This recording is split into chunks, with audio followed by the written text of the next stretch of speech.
हाफिज नईम उर रहमान को जमात इस्लामी पाकिस्तान का प्रेसिडेंट बनाना उनकी प्रमोशन नहीं बल्कि डिमोशन है। इसके जरिए एक दबाना आवाज को दबाया जाएगा, उसके वॉल्यूम को कम किया जाएगा, उसे हंगामों के अंदर फंसा दिया जाएगा और इस तरह ये आवाज दबती चली जाएगी। ये एक आम तासुर था जब हाफिज नईम उर रहमान जीआई पाकिस्तान के प्रेसिडेंट बनाए गए थे, जो हमें मीडिया पे ये आवाज सुनाई दे रही थी, हमें इनके सियासी मुखालिफिन की बात करते नजर आ रहे थे, हमें आम आदमी भी यही बात कहता बोलता सुनाई दे रहा था। लेकिन आज इस मौके के ऊपर कि जब हाफिज नईम उर रहमान ने as a president Jamaat Islami Pakistan अपनी नई इनिंग शुरू की है और इस मौके के ऊपर ही पहले उन्होंने किसानों के हवाले से जितना सख्त मौक़िफ़ इख्तियार किया, दूसरी तरफ वो आवाज पाकिस्तान के अमन के लिए जिस तरह गूंजती सुनाई दे रही है, तीसरी जानिब उन्होंने पाकिस्तान के अवाम यानी एक गरीब आदमी जो कि मैं हूं, आप हैं और पाकिस्तान के 98% लोग हैं, उनके मसाइल को हल करने के लिए उस बंदे ने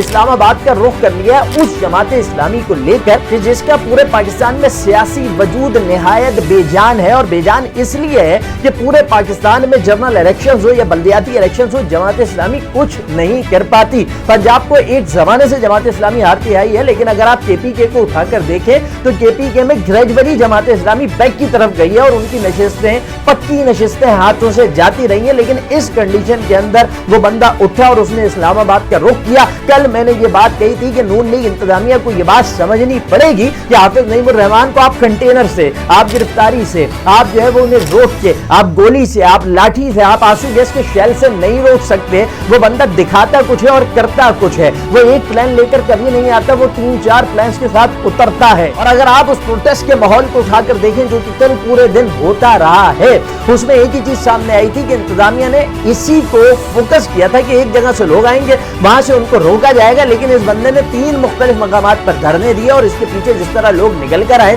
और जिस तवाना और जिस जोरदार और मुस्तहकम और मजबूत आवाज के साथ इस वक्त हाफिज नईम उर रहमान पाकिस्तान के 98% लोगों का मुकदमा इस्लामाबाद की सड़कों पर लड़ रहे हैं, लिटरली उस बंदे ने साबित कर दिया है कि बॉस इसकी आवाज को दबाना मुश्किल ही नहीं नामुमकिन है। लिटरली मतलब हाफिज नईम उर रहमान अब ये कह सकते हैं वैसे तो मेरी आवाज दबाने की कोशिश 11 मुल्कों की इंतजामिया कर रही है, लेकिन एक बात समझ लो, इस आवाज को दबाना मुश्किल ही नहीं नामुमकिन है। जिस तरह वो आगे आए और आगे आकर उन्होंने एक बड़ा कदम उठाया, पूरे पाकिस्तान से लोग जमा कर लिए हैं, लोग भी उमड़ कर आए। इस वक्त पूरे पाकिस्तान के अंदर उनकी सियासत, उनका धरना डिस्कस हो रहा है। तो आज ये बात साबित हो गई क्योंकि कड़ा इम्तिहान था हाफिज नईम उर रहमान के लिए, क्योंकि कराची उनका आबाई शहर था। कराची में वो पिछले 7-8 साल से अपनी इमारत लेकर बैठे हुए थे, पाकिस्तान लेवल के ऊपर वो नए आए, लेकिन इसके बावजूद उस बंदे ने जिस तरह पूरा पाकिस्तान इकट्ठा कर लिया, पूरा इस्लामाबाद हाफिज हाफिज हाफिज के नारों से गूंजता सुनाई दे रहा है। तो इस कड़े इम्तिहान में महज चंद महीनों के अंदर हाफिज नईम उर रहमान सुरखरू हो गए।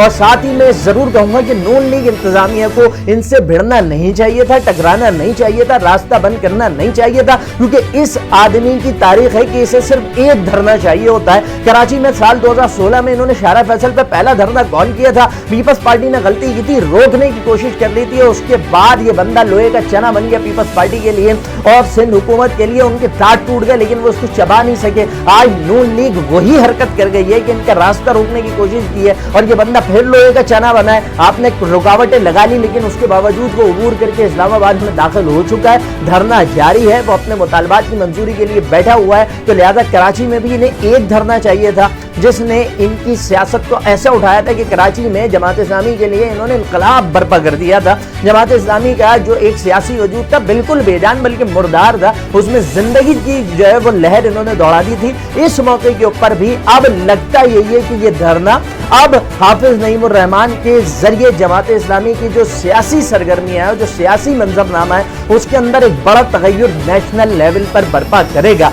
अब मामला ये भी है कि वहां बैठे हैं तो कितने मुतालबात मनवा कर उठते हैं, क्योंकि लोगों ने अपनी उम्मीदें उनसे जोड़ ली हैं। और हम यही कहेंगे कि हाफिज नईम उर रहमान साहब, एक आम आदमी तवक्का कर रहा है कि तुम उसके लिए कुछ करोगे। इस वक्त लोगों की उम्मीदें 2 लोगों से वाबस्ता है। पहला इमरान खान, कोई मुकाबला नहीं है। दूसरे नंबर पे कोई नाम आ रहा है तो हाफिज नईम उर रहमान का, और आपको भी उसका हक अदा करना चाहिए। लेट्स सी आगे क्या होता है।